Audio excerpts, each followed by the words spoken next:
जय भीम नमो बुद्धाय. मी Bhimrao Lonare. IBM TV9 news आणि मिशन महाराष्ट्र न्यूजमध्ये मी आपलं स्वागत करत आहे. यावेळी मी संविधान चौकामध्ये आहे आणि संविधान चौकाचं हे आपण बघू शकता.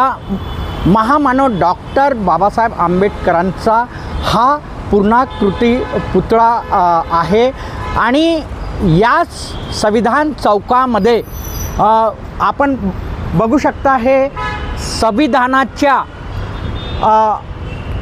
जी प्रास्ताविका असते त्याची प्रतिकृती इथे आहे. सोमवारी जो मोर्चा निघणार आहे त्याच्या पूर्वसंध्येला कशा प्रकारे तयारी करण्यात आलेली आहे ते मी तुम्हाला दाखवतोय. हा बघा, भव्य दिव्य असा इथे स्टेज तयार करण्यात आलेला आहे आणि RSS के खिलाफ म्हणजे RSSच्या विरोधात विशाल जन आक्रोश संयुक्त मोर्चा काढला जाणार आहे. हा बघू शकता, हा भव्य दिव्य असा हा स्टेज इथे तयार करण्यात आलेला आहे. इकडले दृश्य दाखवा आणि इथे बघू शकता कशा प्रकारे ही तयारी करण्यात आलेली आहे. हे दृश्य आम्ही संपूर्ण हे दृश्य जे आहे नागपुरातील संविधान चौकातलं दाखवत आहे. 23 मार्च म्हणजे सोमवारी RSS जे मुख्यालय आहे त्यावर हा संयुक्त मोर्चा विशाल जन आक्रोश संयुक्त मोर्चा निघणार आहे या संविधान चौकातून आणि याची पूर्वतयारी संपूर्ण झालेली आहे. एक हे बघू शकता हे कशा प्रकारे इथे तयारी सुरू आहे हे दृश्य आम्ही तुम्हाला दाखवत आहोत. बघू शकता हे आणि हा भव्य दिव्य असा हा मंच दिसत आहे. ते संविधान चौक असं एक फलकही सुद्धा तुम्हाला दिसत असेल. बघू शकता अगदी त्या स्टेजच्या मागे संविधान चौक असं ते फलकसुद्धा तुम्हाला आम्ही दाखवत आहोत. आणि हा नागपूरचा संविधान चौक आहे. ऐतिहासिक असा हा संविधान चौक आहे आणि या संविधान चौकातूनच विशाल जन आक्रोश मोर्चा जो संयुक्त मोर्चा आहे काँग्रेस आणि वंचित बहुजन आघाडी तसेच जे समविचारी संघटना आहेत असा संयुक्त मोर्चा या संविधान चौकातून निघणार आहे.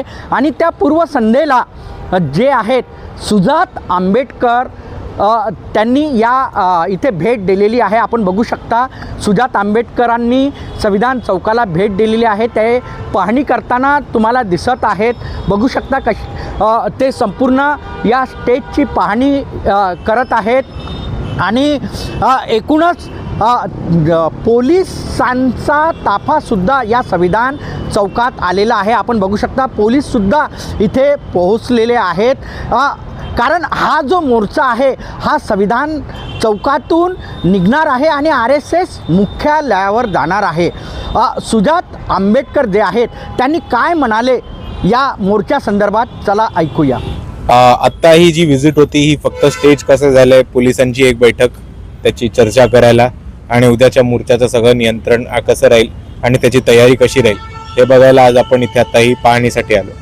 पण त्याच्याहून महत्त्वाचा उद्याचा जो 23 तारखेला जो नागपूरमध्ये मोर्चा घडतोय वंचित बहुजन आघाडी आणि काँग्रेसच्या नेतृत्वाखाली, हा भारतातल्या इतिहासातला पहिला असा मोर्चा असणार आहे की कोणीतरी RSSच्या कार्यालयावरती मोर्चा घेऊन येतो. पण मला याच गोष्टीमध्ये आपल्याला एक गोष्ट सांगायची की हा मोर्चा RSSच्या विरोधात नाही आहे, तर हा मोर्चा RSSच्या कार्यालयावरती RSSशी संवाद साधायला आहे. कारण RSS ही संघटना दोन गोष्टींवरती स्वतःला मोठी मानते. एक म्हणजे देशभक्ती आणि दुसरी आहे नैतिकता. आम्हाला RSSच्या कार्यालयावरती मोर्चा करून RSSला ते दोन प्रश्न विचारायचे की आज जे नरेंद्र मोदी पंतप्रधान झालेत ते तुमच्या प्रचारामुळे तुमच्या प्रचारकांमुळे झालेत आणि त्यांना सत्तेमध्ये तुम्ही बसवले. जेव्हा नरेंद्र मोदी जेफ्री एप्स्टीन सारख्या बलात्काराशी संबंध ठेवतात, त्या जेफ्री एप्स्टीनच्या मध्ये त्याचे नाव येतं, तेव्हा तुमच्या नैतिकतेला हा पटतं का? भारत देशातनं 30,000 मुली ह्या गायब झालेल्या आहेत. या मुली कुठे गेल्यात ह्याचा आपल्याला पत्ता नाही. या सेक्स ट्रॅफिकिंगच्या मार्फत कुठल्या रॅकेटच्या मार्फत जेफ्री एप्स्टीनच्या आयलंडवरती नाही आहेत का हा एक मोठा प्रश्न आम्हा सर्वांना पडतोय. आणि ह्याच सगळ्या घटनेमध्ये जर नरेंद्र मोदी याला हातभार देत असतील तर RSSच्या नैतिकतेला हे पटतंय का हा पहिला प्रश्न आम्हाला विचारायचा आहे. आणि दुसरी गोष्ट RSS स्वतःला देशभक्त आणि राष्ट्रभक्त संघटना म्हणते. पण जेफ्री एप्स्टीनच्या फाईलमध्ये स्वतःचं नाव आल्यामुळे अमेरिकेशी जो करार केलाय नरेंद्र मोदींनी, तो करार या देशाला विकणारा करार आहे. आणि म्हणून आम्हाला RSS ला हा प्रश्न विचारायचा आहे की जेफ्री एप्स्टीनच्या फाईलमध्ये स्वतःचं नाव आल्याच्या भीतीपोटी जर समझोता करून आणि कॉम्प्रोमाइज होऊन नरेंद्र मोदी जर करार करत असतील तर आपल्या देशाचे पंतप्रधान हे कॉम्प्रोमाइज्ड आहेत का? आणि कॉम्प्रोमाइज्ड पंतप्रधान जे अमेरिकेचे संबंध सांभाळतात आणि अमेरिकेसाठी आर्थिक मदत होईल असे करार करतात, ते खरंच देशभक्त आहेत का? हेच दोन प्रश्न आम्हाला RSS ला विचारायचे.